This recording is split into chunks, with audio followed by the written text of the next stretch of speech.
وليد شديرة كلشي تهجم عليه من بعد المباراة ديال البرتغال، كلشي سبو، كلشي عايرو، كلشي قال هذا اللاعب هذا ما خصوش يكون، وهي نفس الهضره اللي كانت كتقال على النصيري. وللاسف باقي الناس ما فهموش الجمله اللي قالها وليد الركراكي. خاصنا نبدلوا العقليه، خاصنا نثيقوا في ولادنا وخاصنا نشجعوهم وندعموهم. وليد شديرة ما توفقش صحيح في الماتش الاول، وفي الماتش الثاني كان داخل بنرفزه لانه ضيع بيوته في الماتش الاول وفي الماتش الثاني، فبالتالي حصل على بطاقه حمراء. شنو هي الاضافه اللي غنقدروا نضيفوها الا بدينا كنسبوه وبدينا كنعايروه وبدينا كنشتموه؟ ما كاين حتى شي اضافه. وبالتالي نسولك سؤال انت اللي كتنتقد وليد شديرة، واش انت احسن من وليد الركراكي؟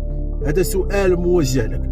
الا ما شفتيش شي حوايج ايجابيه فيه، فوليد الركراكي كمدير فني للمنتخب شاف فيه شي حوايج اللي يقدر يصلح لنا في المستقبل.